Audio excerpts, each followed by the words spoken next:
જય જિનેન્દ્ર। વર્તમાન સમયની મહામારીમાં ઘરે બેઠા ધાર્મિક શિક્ષણ પ્રાપ્ત કરી શકો એ ઉદ્દેશ્યથી શ્રી 45 દશા હુમ્મર દિગંબર જૈન ચોકલા પંથ સંચાલિત ધાર્મિક શિક્ષણ શિબિર ઓનલાઈન ચાલુ કરવામાં આવી છે। તો સમાજના દરેક ભાઈ બહેનો આનો અવશ્ય લાભ લે।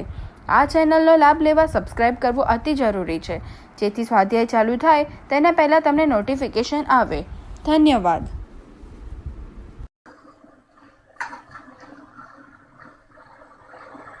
मंगलम भगवान वीरो मंगलम गौतमो गणी मंगलम कुंद कुंदाद्यो जैन धर्मोस्तु मंगलम सर्व मंगल मांगल्यम सर्व कल्याणकारकं प्रधानं सर्वधर्माणां जैनं जयतु शासनम्। णमो अरिहन्ताणं णमो सिद्धाणं णमो आयर्याणं णमो उवज्जायाणं णमो लोये सव्वसाहूणम्। पंच परमेष्टि भगवान की जय। परम पूज्य आचार्य गुरुवर विद्यासागर जी महाराज की जय।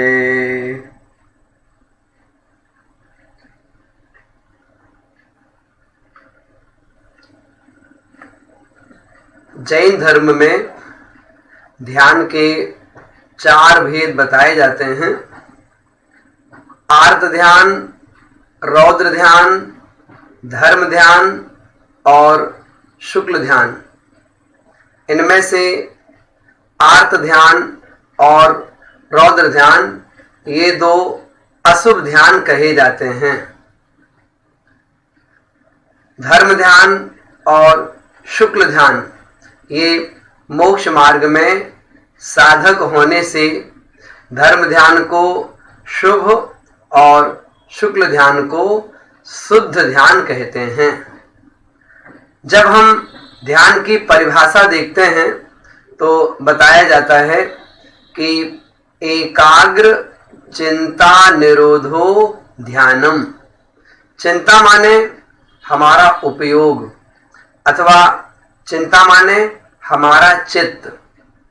तो किसी एक पदार्थ में हमारे चित्त का अर्थात हमारे मन का अर्थात हमारे उपयोग का स्थिर हो जाना, इसका नाम ध्यान है। और एकाग्र मतलब किसी एक वस्तु में हमारा जो चित्त है वो स्थिर हो जाए। कितनी देर के लिए? अंतर मुहूर्त के लिए। फिर देखें, एकाग्र चिंता निरोधो ध्यानम। एकाग्रता से हमारा चित्त किसी पदार्थ में स्थिर हो गया, उसका नाम ध्यान होता है। यहां पर बताया जाता है कि हम संसारी प्राणियों के कोई ना कोई ध्यान हमेशा चलता रहता है। कभी आर्त ध्यान, कभी रौद्र ध्यान, है ना। धर्मात्मा लोग हैं तो कभी उनका शुक्ल ध्यान, और मुनि महाराज अपने आत्म स्वरूप में लीन हो गए तो उनके कहो तो शुक्ल ध्यान की प्राप्ति भी हो जाती है। ऐसे करके जब हम अशुभ ध्यानों की बात करते हैं, जो कि आर्त और रौद्र के भेद से 2 प्रकार के होते हैं। सर्वप्रथम हम आर्त ध्यान की बात करते हैं। आरती शब्द का अर्थ है, आर्त मतलब आरती अर्थात दुख। तो दुख के निमित्तों के कारण से जो ध्यान, जो चिंतन मनन, हमारा उपयोग बार बार उसमें जाए, हमारा ज्ञान बार बार उस रूप हो, तो वो क्या कहलाता है? वो आर्त ध्यान कहलाता है। किसी कारण से हमारे चित्त में बड़ी पीड़ा हो रही है, किसी कारण से हम पीड़ित हो रहे हैं, उस पीड़ित अवस्था में जो ध्यान होता है वह आर्त ध्यान कहलाता है। और आर्त ध्यान के कारण से यह जीव कई बार त्रियंच आयु का बंध भी कर लेता है। जो ये आर्त ध्यान है ये हमारे लिए असाता वेदनीय कर्म के बंधन में कारण भी बनता रहता है। अब आर्ति मतलब जैसे बताया दुख, तो दुख किन कारणों से होता है? दुख के बहुत सारे कारण हैं। यहां पर आर्त ध्यान के जब हम भेद पढ़ते हैं तो आचार्यों ने 4 भेद बता दिए।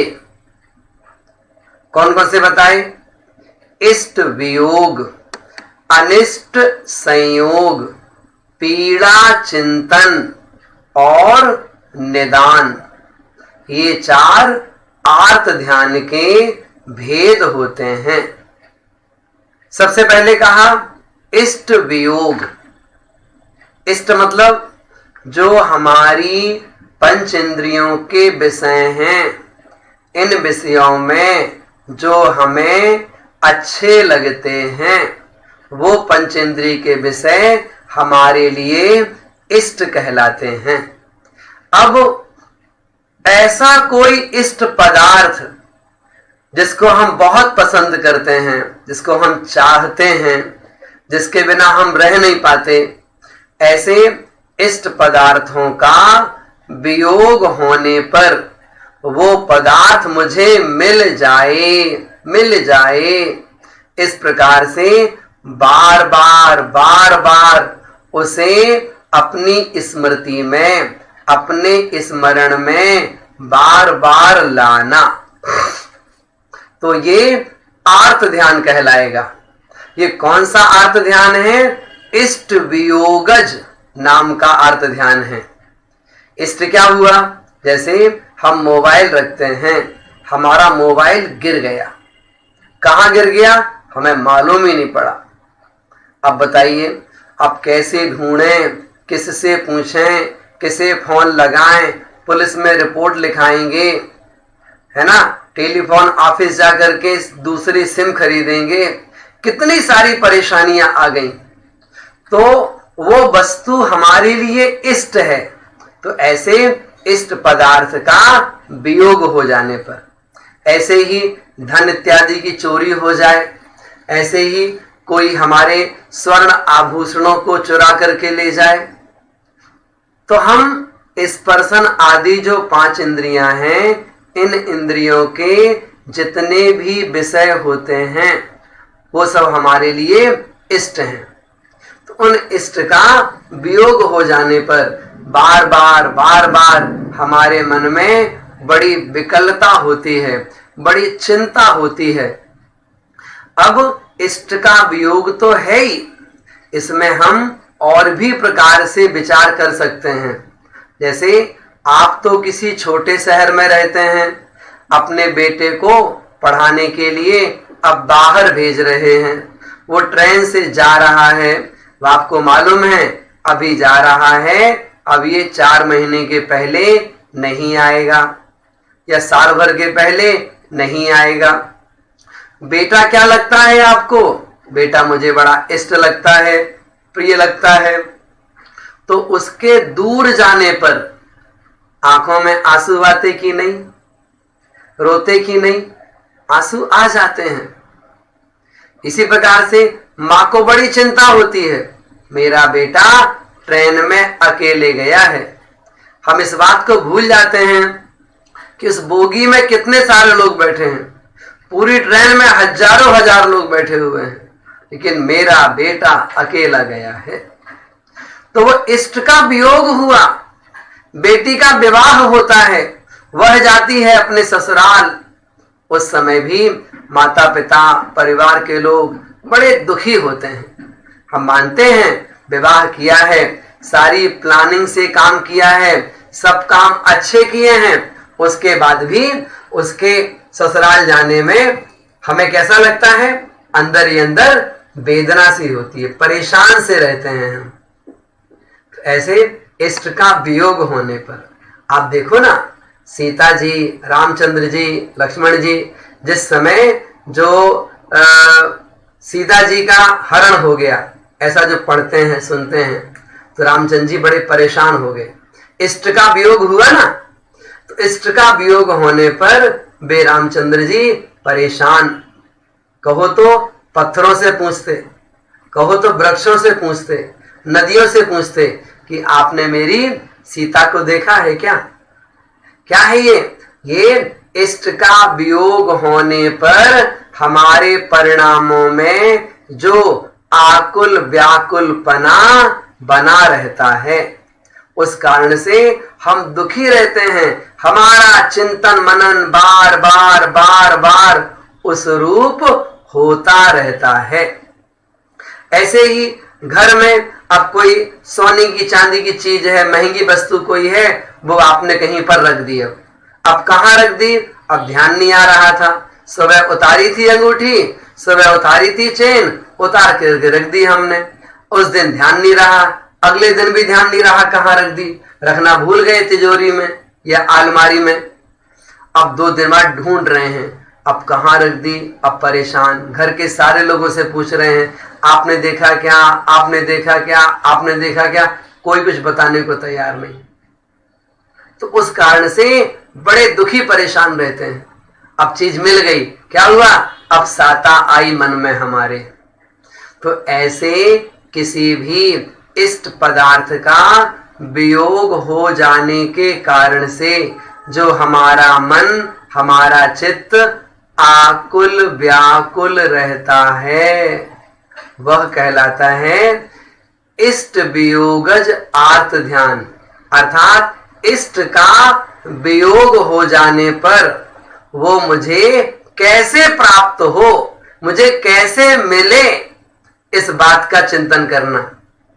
मतलब क्या? वो बेटा बाहर पढ़ाई करने गया है, पहले हम दिन गिनते हैं, 1 दिन हो गया, 2 दिन हो गया, 1 हफ्ते उसको गए हो गए, है ना। अब मालूम है आपको कि वो जुलाई में आएगा, लेकिन कहो तो मई से ही 2 महीने बाद मेरा बेटा आएगा, 1.5 महीने बाद मेरा बेटा आएगा, 1 महीने बाद मेरा बेटा आएगा। जब गया है तब भी दिन गिनते हैं, जब आने वाला है तब भी दिन गिनते रहते हैं। ये सब क्या है? ये सब राग के कारण से पर पदार्थों के प्रति जो हमारा ममत्व भाव रहता है, इस कारण से इष्ट का वियोग होने पर हमें उसका संयोग फिर मिल जाए, इस बात को लेकर के हम दुखी और परेशान से रहे आते हैं। इसी प्रकार से आर्त ध्यान का दूसरा भेद आता है, वह है अनिष्ट संयोग। अब अनिष्ट क्या होता है? जो वस्तु हमारी 5 इंद्री और मन के अनुकूल नहीं है, अर्थात हमारे मन के प्रतिकूल जो पदार्थ हैं, वे सब हमारे लिए अनिष्ट का संयोग कहलाता है। अब जिस अनिष्ट का संयोग हुआ है, इसको हम दूर कैसे करें, इस बात का चिंतन करना। आप देखिए ना, इष्ट की बात करते हैं, उसको प्राप्त करना चाहते हैं, अनिष्ट की बात करते हैं, उसे हम दूर करना चाहते हैं। तो अनिष्ट का संयोग हो गया, अब ये दूर कैसे हो? अब अनिष्ट का संयोग क्या कहलाता है? जैसे मौसम है, गर्मी का मौसम है और अचानक लाइट गुल हो गई। अब बताइए, बहुत तेज गर्मी लग रही है, पसीने आ रहे हैं, क्या हुआ? ये अनिष्ट का संयोग हो गया। अब ये संयोग अनिष्ट का हुआ है, ये कैसे दूर हो, क्या किया जाए? लाओ भाई, हाथ वाला पंखा ही लाओ, उसी को चलाओ, थोड़ा तो राहत मिलेगी। तो ऐसे स्पर्शन इंद्रिय हो, रसना इंद्रिय हो, भोजन करने बैठे हैं, दाल में सब्जी में थोड़ा नमक ज्यादा हो गया और वो हमने पहला कौर ग्रास मुख में रखते ही देखा बहुत नमक डाल दिया आपने इसमें, तो कहो तो परेशान हो जाएं, कहो तो सब्जी अलग कर दें, कहो तो बनाने वाले को अपशब्द कहने लगे, कहो तो लोग थाली फेंक देते हैं, इतना लोग अन्न का अपमान कर देते हैं। तो क्या है, अनिष्ट का संयोग हुआ, तो उस कारण से भी हम बहुत दुखी और परेशान होते हैं। बहुत से लोग होते हैं घर पे मेहमान आने वाले हैं, मेहमान आ गए हैं, है ना, इनकी सेवा करनी है, इनके खातिरदारी करनी है। अब क्या है, पकवान बनेंगे बड़े बड़े और बहुत खर्च होगा। ये कब जाएंगे मेहमान, आज तो चले जाएंगे ना शाम तक। तो ऐसे किसी मेहमान का संयोग कई बार हो जाता है, तो मन में आता है अब ये कब जाए हमारे घर से, ये जाए तो हमें साता मिले, ये जाए तो हम शांति से अपना जीवन जी पाए। ऐसे भी कई बार हम अनिष्ट के संयोग की बात करने लगते हैं। इसी प्रकार से घर परिवार है, अब क्या हुआ, बेटे की शादी हुई है, नई नई बहू घर में आ गई, है ना, लाखों खर्च किए, 50 लाख खर्च किए, है ना, तब जाकर मांगलिक विवाह हुआ, हजारों लोगों को भोजन कराया, सबकी शुभकामनाएं ली, 2 साल लगे लड़की ढूंढने में, सारा काम बहुत अच्छी तरह से किया। अब बहू घर में आ गई, 10 दिन 15 दिन महीने 2 महीने वो अच्छे से रहती है। अब क्या है, अब वो सास को परेशान करने लगी, कहो तो देर से उठती है, कहो तो घर का काम ना करे, कहो तो मंदिर ना जाए, कहो तो सास ससुर को जवाब देने लगे। अब क्या हुआ, अब क्या हुआ, बेटा कहता है अरे माँ पहले बहुत अच्छे से रहते थे, जब से आपने मेरी शादी करा दी तब से हम तो परेशान हो गए। अब सास भी कहती है बेटा मैं क्या करूं, मेरी गलती क्या, मैंने तो सब भले के लिए किया है। अब क्या करें, क्या तरीका अपनाएं कि ये अपने मायके जाए तो लौट के यहां पर ना आए। आप सोचिएगा, जिसको पाने के लिए लाखों रुपए खर्च किए, जिसको पाने के लिए कहो तो 10-20 जगह लड़कियां देखने गए, बड़ी मुश्किल से पसंद आई, कुंडली मिली और शादी हो गई। अब लड़का कहता है मुझे इसके साथ नहीं रहना, ये क्या, ये तो अनिष्ट का संयोग हो गया, है ना, ये तो गले में हड्डी की तरह अटक गई, ना बाहर निकलती है ना नीचे जाती है। तो ऐसे करके भी कई बार अनिष्ट का संयोग हो जाता है। कई बार कहो तो अपना बेटा ही अपन से विपरीत आचरण करने लगे, कहो तो कई बार है जो पति पत्नी उनकी नहीं पटती, कि यार पिता पुत्र की नहीं पटती, कि भाई भाई की पटरी नहीं खाती, तो वो एक दूसरे के साथ रहना पसंद नहीं करते हैं। क्या हुआ, ये मेरे लिए अनिष्ट हो गया। अब प्लानिंग करते हैं भाई हम तो अलग घर में रहेंगे, ये अलग घर में रहेंगे। अब इस बात का कितना सारा चिंतन मनन विचार हमारे दिमाग में, मानस पटल में हमारे घूमता रहता है। ये सब क्या है, ये सब अनिष्ट का संयोग है। उस अनिष्ट का संयोग होने पर हम उसको दूर करने का चिंतन करते हैं, तो ये आर्त ध्यान कहलाता है। और यदि उसे दूर ना करके हम अपने चिंतन का परिवर्तन करें, सामंजस्य बैठाएं, तो हमें लगता है हमारा काम बहुत अच्छी तरह से हो जाएगा। लेकिन हम सामंजस्य बैठाना पसंद नहीं करते, हम तो ये चाहते हैं ये मेरे पास से दूर हो जाए। आप देखो मुनि महाराजों से हमें शिक्षा लेनी चाहिए, है ना। जैसे सुकौशल मुनिराज के ऊपर सुकमाल मुनराज को वो स्यालनी, वो शेरनी, वो खाती रही। तो अनिष्ट का संयोग था कि नहीं था? अनिष्ट का संयोग था, लेकिन उन्होंने अपने चिंतन के बल पर उस अनिष्ट के संयोग में समता भाव रखा।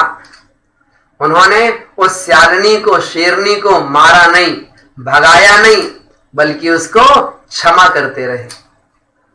तो ऐसे कुछ अच्छे विचार अपने मन में भी आए, जैसे हम कह सकते हैं कि हम आर्त ध्यान से और रौद्र ध्यान से बच सकते हैं।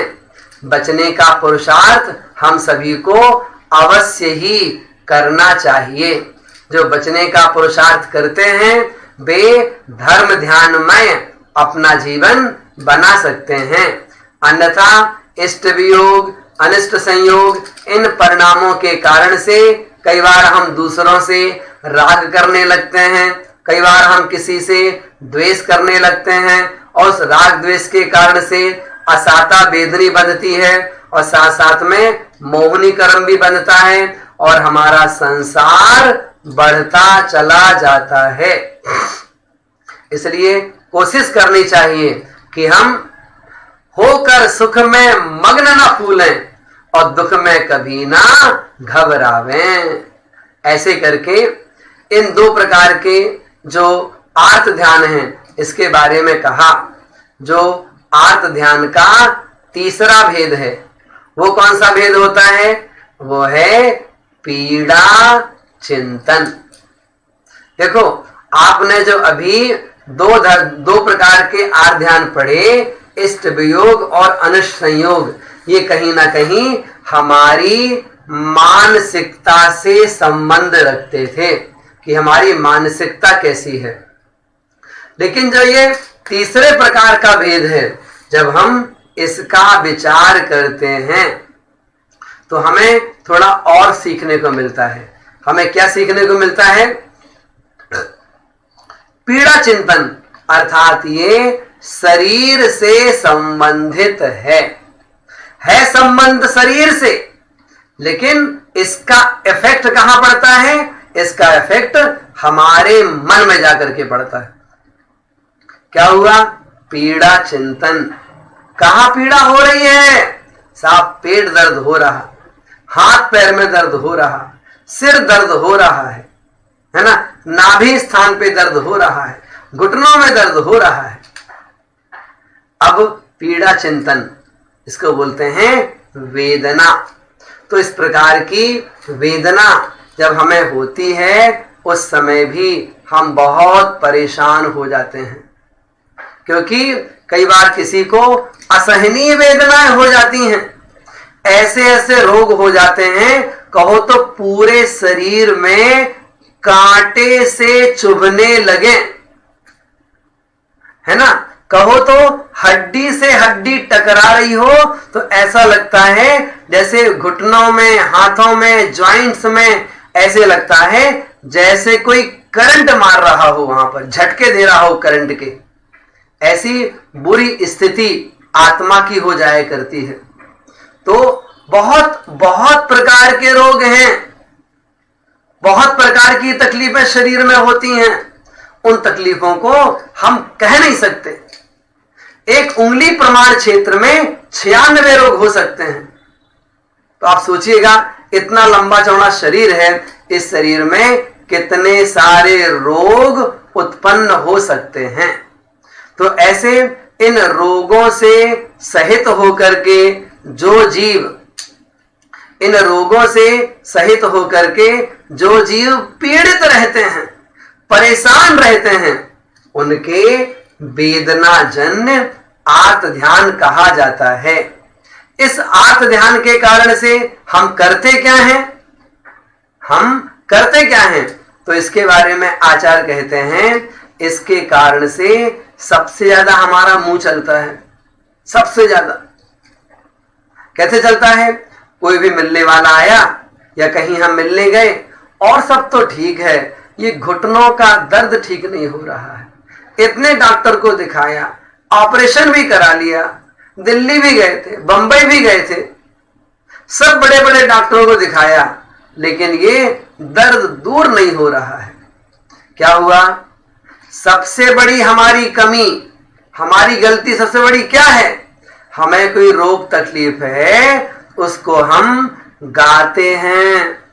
गाते हैं मतलब दूसरों को सुनाते हैं। हम आपसे कहना चाहते हैं, दूसरों को आप उस समय सुनाइए जब आप इलाज ना करवाओ। जब आप उसका इलाज करवा रहे हो, दवाई ले रहे हो, डॉक्टर को आपने दिखा दिया है, डॉक्टर कह रहा भाई थोड़ा समय लगेगा, थोड़ा धैर्य रखिए, तो धैर्य हमें नहीं है।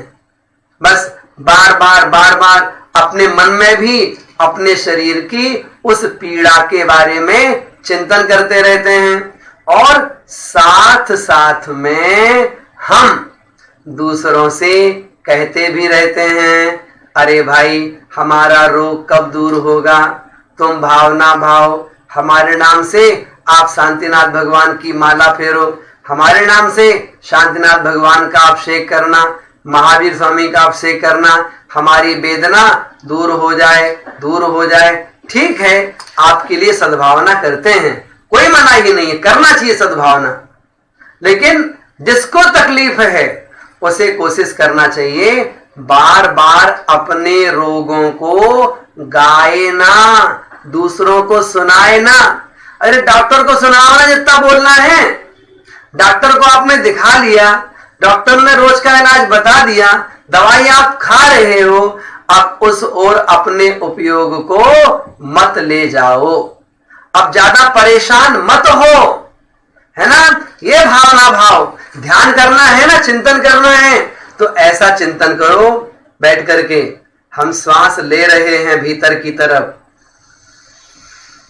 चिंतन करिए मुझे कोई रोग नहीं है।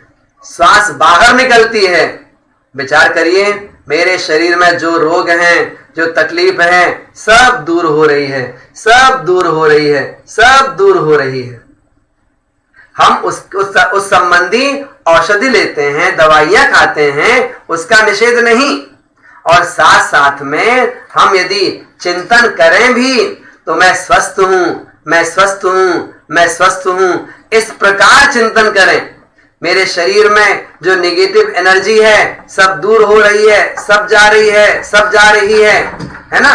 तो इस रूप हम आराम से चिंतन करें, ऐसा चिंतन करने में कोई परेशानी नहीं है। लेकिन यदि हम ऐसा चिंतन करें ये मेरा रोग है, दूर हो जाए, रोग है, दूर हो जाए, तो उससे वो चिंतन बढ़ेगा, वो रोग बढ़ेगा, कम नहीं होगा। रोग कम करना है तो चिंतन उसी रूप करिए। कहते हैं हम जैसा बनना चाहते हैं वैसा चिंतन करें। आप निरोगी बनना चाहते हैं ना, तो निरोगी पने का चिंतन करिए।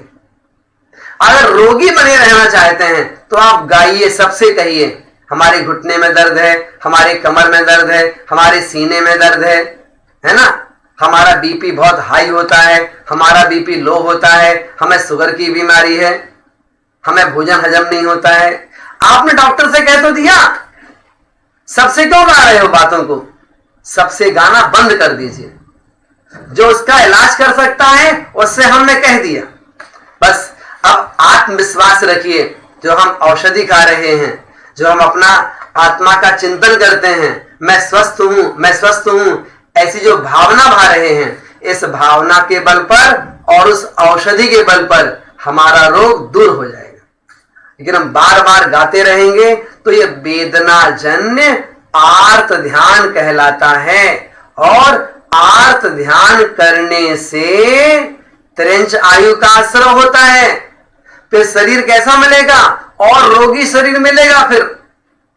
इसलिए आचार्य कहते हैं कृपया करके ये वेदना जन्य आर्त ध्यान से बचने का पुरुषार्थ करिएगा, उससे दूर हटिएगा। दूर हटेंगे जीवन अपना बहुत अच्छा बीतेगा। हाँ, अपने यहाँ कोई अस्वस्थ है, आपको उसका इलाज कराना है, किसी डॉक्टर के बारे में पूछना है, वो डॉक्टर कैसा है, जानकारी लेने की मनाही नहीं है। लेकिन अपने रोग को गाइए नहीं, गाने का निषेध किया जाता है। इस प्रकार से एक कदम और आगे बढ़ते हैं। चौथे नंबर का जो आर्त ध्यान होता है वह कौन सा है? वह है निदान। आपने पढ़ा ना, इष्ट वियोग, अनिष्ट संयोग, पीड़ा चिंतन और निदान। निदान क्या है? आगामी भोगों की आकांक्षा का नाम निदान है। अर्थात आगामी भोगों की आकांक्षा करना, मतलब भविष्य में मुझे ऐसा मिल जाए, इस प्रकार की आकांक्षा का नाम निदान कहलाता है ना। उदाहरण के लिए, जब रावण का जीव पिछले 2 भाव पहले देवगति में थे, उसके पहले जब मनुष्य पर्याय में थे तो मुनि महाराज थे और बहुत बहुत अच्छी तपस्या करने वाले साधु थे। एक बार की बात, उन्होंने आकाश मार्ग में देखा कि एक कोई विद्याधर है और अपनी विद्याओं के साथ में वो जा रहा है। कहां जा रहा है? मंदिर में भगवान के दर्शन करने या समोसरण में। तो उसको देख करके उस विद्याधर के, उस मुनिराज के मन में, वो जो रावण का जीव था, उनके मन में भाव आया कि मैंने जीवन भर जो तपस्या करी है, इस तपस्या का यदि कोई फल मिलता हो तो मैं भी ऐसा विद्याधर, ऐसा वैभवशाली बनना चाहता हूं। आप सुनिएगा कि वह जो मुनिराज थे उनका पुण्य बहुत तीव्र था। थोड़ा तपस्या और करते, हो सकता है उसी भाव में समस्त कर्मों को काटकर निर्वाण की प्राप्ति कर लेते। लेकिन क्या निदान कर लिया कि मुझे ऐसा भोग चाहिए, मेरी जिंदगी भर की तपस्या का फल मिल रहा हो, मैं ऐसा बनना चाहता हूं। और वो उन्होंने परिणाम किया। उसके कारण से देवगति में तो गए पहले, लेकिन वहां से आके रावण बने, प्रति नारायण का पद मिला और मर करके नरक जाना पड़ा। कारण क्या? निदान से प्राप्त हुई सामग्री जीवन भर आपके साथ रहती है, वो छूटती नहीं है और वो जीव को नरक आयु के बंध का कारण बना देती है। इस कारण से जो निदान रूप परिणाम है, इससे बचने का पुरुषार्थ करना चाहिए। ये जो निदान है, ये निदान 2 तरह का होता है। एक होता है प्रशस्त, एक होता है अप्रशस्त। तो जो अप्रशस्त निदान है वो 2 तरह का होता है। आप देखिएगा अपने घर परिवार में किस प्रकार की स्थिति है, कैसे हम जी रहे हैं, हमारे साथ के लोग कैसे हैं, है ना। वो चीज भी यहां से हमें सीखने को मिल जाती बहुत अच्छी तरह से। जो अप्रशस्त निदान है वो 2 तरह का है। एक होता है राग में, एक होता है द्वेष के कारण से। राग में कैसे होता है? जो आगामी भोगों की आकांक्षा होती है, पंचेंद्रिय भोगों की आकांक्षा होती है, वह अप्रशस्त निदान कहलाता है। कैसा अप्रशस्त निदान? ये अप्रशस्त निदान राग रूप है कि मुझे भोगों की इच्छा है, वो मुझे मिलना चाहिए। जो रावण के जीव ने किया था वो अप्रशस्त राग भाव के कारण से होने वाला आर्त ध्यान कहलाता है, जो कि निदान है अप्रशस्त। और दूसरा होता है द्वेष में होने वाला अप्रशस्त। वो कैसा होता है? वो होता है तुमने मुझे परेशान किया है ना, अब मैं तुम्हारा बेटा बन करके तुम्हें सारी जिंदगी परेशान करूंगा। अब मैं तुम्हारी पत्नी बनकर तुम्हें परेशान करूंगी। अब मैं तुम्हारा पति बनकर परेशान करूंगा। आप सोचिएगा, बहुत संपत्ति की चिंता है ना, धन को जमीन में गाड़ के रखते थे, अब मैं मर के सर्प बनूंगा, सांप, और वहीं पर जो जहां धन गड़ा है ना, वहीं कुंडली मार के बैठ जाऊंगा। कैसे किया? द्वेष के कारण से। आप सोचिएगा, सुकौशल स्वामी, आप सोचो, आप उनके पिताजी किनके? सुकौशल स्वामी के। सुकौशल स्वामी जब गर्भ में थे ना, उनके पिताजी ने तिलक कर दिया कि मैं अपने बेटे को अपना राज्य देता हूं, और जाके दीक्षित हो गए। उनकी मां को मालूम पड़ा, उस सुकौशल स्वामी की मां को, कि मेरे पति दीक्षा लेने चले गए हैं, अपना कल्याण करने चले गए हैं, और मालूम पड़ा उन्हें कि तुम्हारे गर्भ में जो बेटा है, ये बेटा भी जिस दिन साधु को देखेगा उस दिन दीक्षित हो जाएगा। तो घर पे ही सारी व्यवस्था होती थी इनकी, सुकौशल स्वामी जी की घर पे ही सारी व्यवस्था होती थी। एक दिन की बात, उम्र हुई, बड़े हुए, वो पूछते थे अपने मंत्रियों से, हमारे पिताजी कहाँ हैं, मेरे पिताजी कैसे हैं? लेकिन कोई बताने को तैयार नहीं था, क्योंकि मां ने कह दिया था कोई बताएगा नहीं कि मेरा पति, मतलब इसका बेटा, इसका पिताजी जाके दीक्षित हो गया है। एक बार की बात, वो मुनिराज उसी राजमहल में आए आहार करने के लिए। मना किया लोगों ने, आप अंदर मत आइए, रानी की आज्ञा नहीं है, लेकिन वो आ गए। उस समय सुकौशल स्वामी ने देख लिया कोई है नीचे दिगंबर अवस्था में, और उनने पूछा मंत्री से, कौन है ये? मंत्री ने कहा, ये आपके पिताजी हैं। उसी समय वैराग्य आ गया, और जाकर के पिताजी के पास चले गए वो, और जंगल में पहुंच गए, दीक्षा ले ली। दोनों खड़े हुए हैं दीक्षा लेकर के दिगंबर अवस्था में, पिता भी और पुत्र भी। जो ये मां थी, मां को बहुत आर्त ध्यान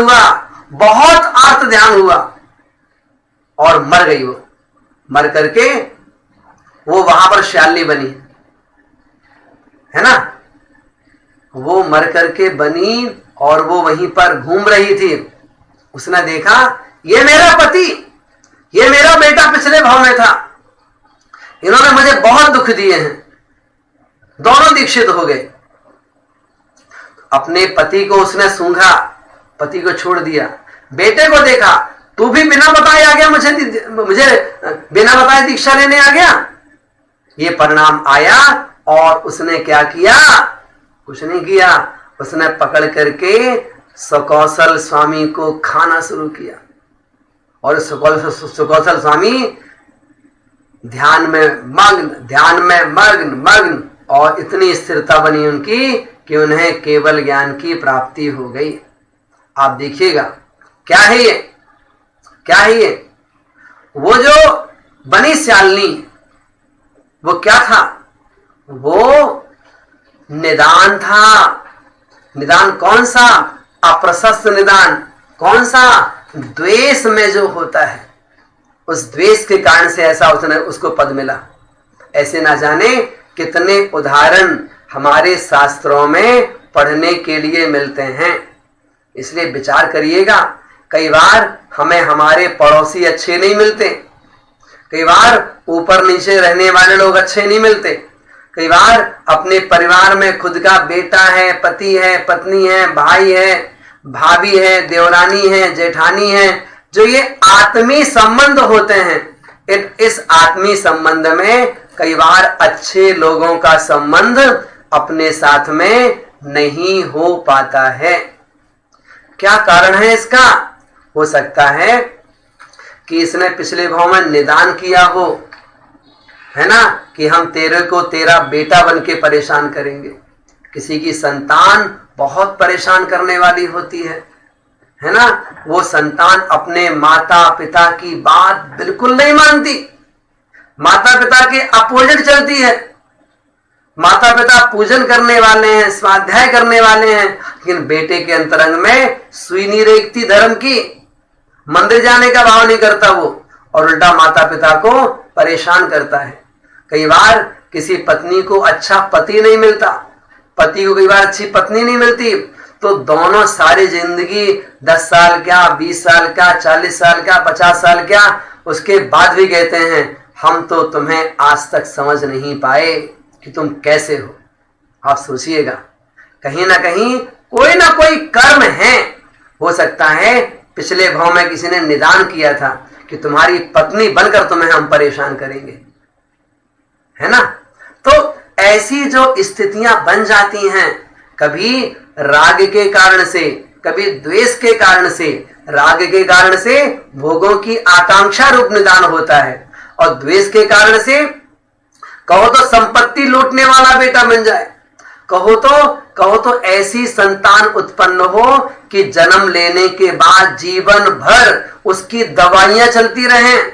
कहो तो 1000-2000 की रोज दवाइयां चल रही हैं, और साहब 30 साल का बेटा हो गया, रोज 1000 रुपए खर्च होता है इसके नाम से। तो ऐसा भी संसार है। इसलिए भैया बच के रहिए, निदान मत करिए, है ना। कभी अपने निमित्त से दूसरे लोग ज्यादा परेशान ना होने पाए, दूसरे लोग दुखी ना हो, इस बात का ध्यान हम सबको हमेशा हमेशा रखना चाहिए। ये सब बातें हम ध्यान में रखेंगे तभी हमारा जीवन बहुत अच्छा व्यतीत हो सकता है ना। क्षमा भाव रखें, सबसे क्षमा भाव रखें, सबके प्रति सहजता और सरलता का व्यवहार रखें, किसी से द्वेष भाव ना करें, अच्छी भावना के साथ में अपना जीवन जिएं, है ना। इस प्रकार से हमें रहना चाहिए। ये क्या था? ये अप्रशस्त आर्त ध्यान था। आप सोचो, आप इससे विपरीत एक और होता है, उसे कहते हैं प्रशस्त आर्त ध्यान। ये इस भाव की अपेक्षा भी होता है और पर भाव की अपेक्षा भी होता है। ये कैसा है इस भाव की अपेक्षा? हे भगवान, मैं स्वस्थ रहूं, मुझे कोई मानसिक आर्थिक परेशानी ना हो। क्यों? मैं धर्म ध्यान में अपना जीवन व्यतीत करना चाहता हूं, मेरे जीवन में किसी प्रकार से कोई परेशानी ना आवे, मेरा शरीर स्वस्थ रहे। ऐसी मांगलिक भावना हम अपने लिए करते हैं। ये जो मांगलिक भावना है, किस लिए? धर्म में आगे बढ़ने के लिए। किस लिए? रत्नात्रय की आराधना के लिए। किस लिए? मुनि महाराज बनने के लिए। किस लिए? तीनों टाइम अच्छी तरह सामायिक करने के लिए। आप सोचिएगा, हम जो अपने शरीर को स्वस्थ रखने की भावना इच्छा कर रहे हैं, उसके पीछे मात्र एक ही लक्ष्य है कि हम बहुत अच्छी तरह से अपना जीवन धर्म में व्यतीत कर पाएं। ये भावना है। अगर ऐसी कोई मांगलिक भावना है, ये भाने में कोई दिक्कत नहीं है ना। कब? इस भाव संबंधी, है ना, इस भाव संबंधी चर्चा है ये, है ना। इसी प्रकार से जो आर्त ध्यान में, निदान में, प्रशस्त में दूसरा भेद आता है, वो है पर भाव संबंधी। अर्थात मुझे ऐसी पर्यायें मिलती रहें कि देव शास्त्र और गुरु का सानिध्य ना छूटे, भाव भाव में इनकी सन्निधि हमें प्राप्त होती रहे। आप पढ़ते हैं ना, तब पादौ मम हृदयम तब पदद्वये लीनम तिष्ठत जनेन्द्र तावत यावन निर्वाण संप्राप्ति, है ना। तब पद मेरे ही में, मम ही तेरे पुनीत चरणों में, तब लो लीन रहे प्रभु, जब लो न पाया मुक्ति पद मैंने। इस प्रकार की भावना रखना, ये क्या है? ये प्रशस्त आत्म ध्यान कहलाता है कि जब तक मुझे निर्वाण की प्राप्ति ना हो, तब तक आपका चरण सानिध्य मुझे मिलता रहे। 1 भाव, 2 भाव, 3 भाव, 4 भाव, जब तक मोक्ष ना मिले, बस आप मिलते रहें, इतनी ही मेरे अंतरंग में एक मांगलिक भावना है। ये भी आर्त ध्यान कहलाता है। बोलते हैं ना, अंचेमी पूजेमी बंदामी नमनसामी दुखो को कम्मखो बोहिलाओ स्वेगमनम समाहि मरणम जीर्ण संपत्ति होद मध्यम। ये जो चीज है, ये प्रशस्त भावना कहलाती है। लेकिन ये आति आर्त ध्यान के अंतर्गत है। इस प्रकार से हमने आर्त ध्यान के बारे में सुना। ये आर्त ध्यान 6वें गुण स्थान तक चलता है। 5वें गुण स्थान तक इसके 3 भेद होते हैं। सॉरी, जो निदान है वो 5वें गुण स्थान तक होता है और शेष जो 3 भेद हैं वो 6वें गुण स्थान तक चलते हैं। मतलब आर्त जो इष्ट वियोग, अनिष्ट वियोग और पीड़ा चिंतन ये चलता है 6ठे गुण स्थान तक और निदान चलता है 5वें गुण स्थान तक। निदान कौन सा? जो भोगों वाला निदान है, जो संसार को बढ़ाने वाला निदान है, जो अप्रशस्त निदान है, उस अपेक्षा से बात की गई है। जो प्रशस्त निदान है वो भावना के अंतर्गत आता है, जो कि 6ठे गुण स्थान में भी होता है। तो वो भावना के अंतर्गत कहलाएगा। वो इतनी विशेषता यहां पर ध्यान रखिएगा। दूसरा भेद है रौद्र ध्यान।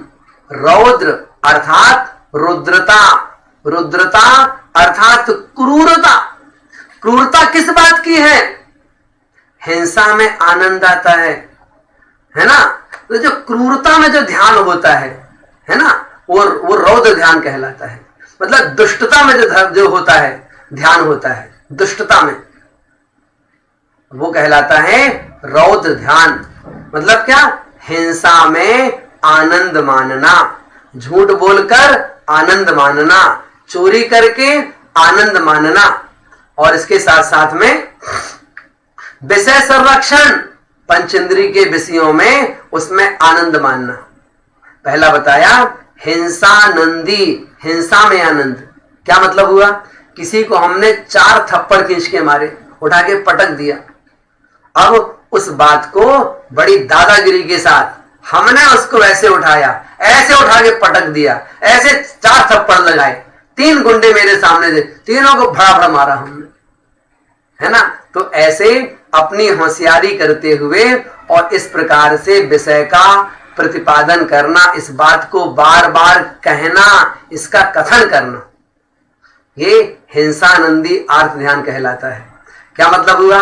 दीपावली का समय है, घर की सफाई हो रही है ना?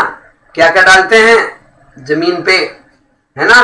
फर्श साफ करने के लिए साबुन है, सर्फ है, केमिकल है, सारा डालते हैं, पूरी धुलाई करते हैं। कहो तो कितनी चींटियां मरती हैं, कितनी जीव की हिंसा होती है, दीवारें साफ होती हैं, सब जगह पूरा घर साफ होता है, बहुत जीवों की विराधना होती है। उसके बाद में फिर क्या बात, एकदम चमक रहा घर अपना। तो ये जो बात हम कह रहे हैं ये क्या है? ये हिंसानंदी रौद्र ध्यान कहलाता है। तो क्या ऐसा करें नहीं? क्या घर की सफाई नहीं करें? देखो, सफाई करने का निषेध नहीं कर रहे हैं, सब करना चाहिए, लेकिन आपको बता रहे हैं इस प्रकार की जो प्रवृत्ति क्रियाएं होती हैं ये रौद्र ध्यान कहलाता है ना?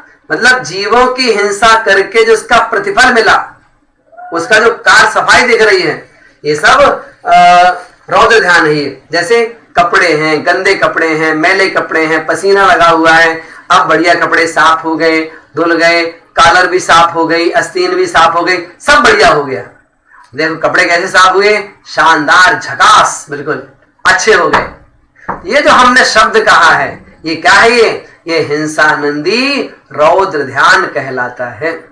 क्यों? उस क्रिया के होने में जीवों की विराधना हुई है और उसकी हम प्रशंसा कर रहे हैं, उसे हम अच्छा बोल रहे हैं। आप बोलोगे व्यवहार की भाषा में तो ऐसा ही होता है, तो भैया संसार में व्यवहार चलेगा तो पाप तो लगेगा, उससे बच नहीं पाएंगे।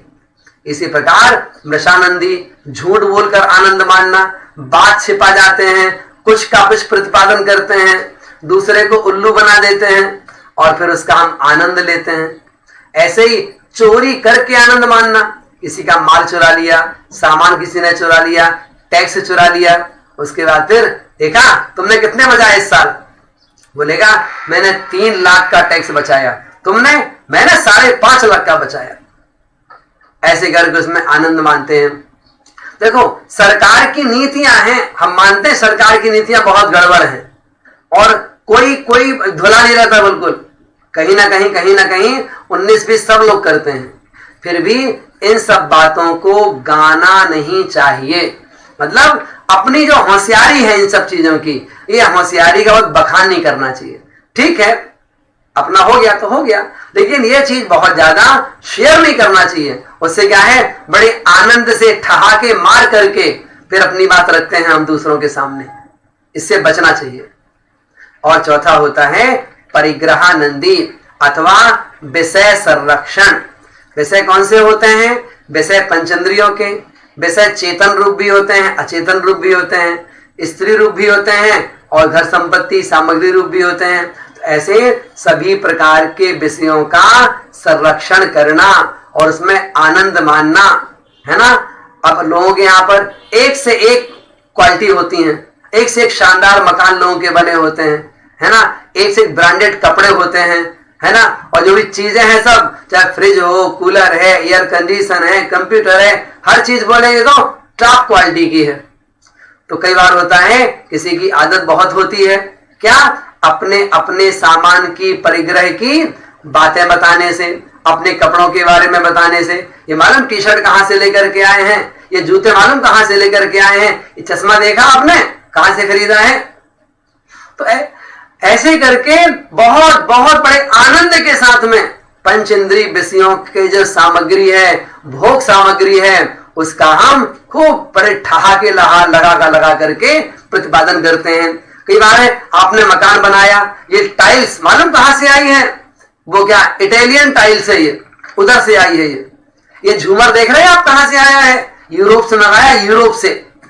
ठीक है, बहुत अच्छी बात है, आपके पास समर्थ है, आपने लगवाया, जरूर लगवाना चाहिए। लेकिन इन सब चीजों के बारे में बहुत ज्यादा गाना नहीं चाहिए, बहुत बखान नहीं करना चाहिए। बखान करते हैं तो क्या होता है, ये सब रौद्र ध्यान कहलाता है। ये बात ध्यान रखने की है। तो ऐसे करके जो रौद्र ध्यान है ये पंचम गुण स्थान तक चलता है। बस विशेषता इतनी है, सम्यक दृष्टि जीवों के पास चौथे पांचवें गुण स्थान में जो आर्त ध्यान है या रौद्र ध्यान है, वह नरक आयु के बंध का कारण नहीं बनता है। ये विशेषता है, तिरंज आयु के बंध का कारण नहीं बनता है, इतनी विशेषता है ना। इस प्रकार से चार प्रकार के आर्त ध्यान, चार प्रकार के रौद्र ध्यान, इन सब के बारे में आपको बताया गया। इन सब चीजों का चिंतन मनन करना चाहिए और कोशिश करना चाहिए हम सब अपना जीवन और अच्छी तरह से जिएं, हमारे जीवन में धर्म ध्यान बढ़े और हम शुक्ल ध्यान की भावना भाएं, आर्त रौद्र ध्यान रूप परिणामों से हम सब बचें। इसी मंगल कामना के साथ आज की बात यहाँ पर पूर्ण करते हैं। आइए मां जिनवाणी की स्तुति करते हैं एक साथ। बोधि समाधि परिणाम शुद्धि स्वात्मोपलब्धि शिव सौख्य सिद्धि चिंतामणिं चिंतित वस्तु दानी त्वां वन्द्यमानस्य ममास्तु देवी। 9 बार णमोकार मंत्र का स्मरण कीजिएगा।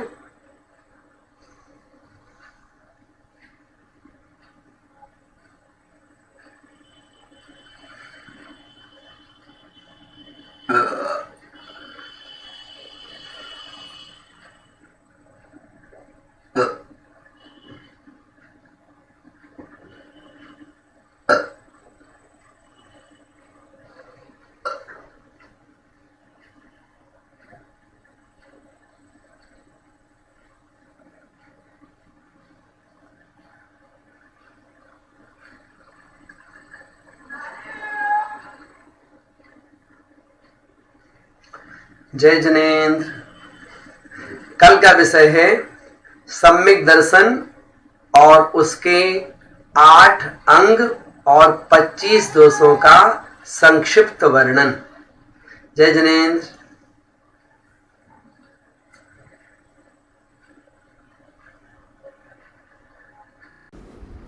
જય જિનેન્દ્ર।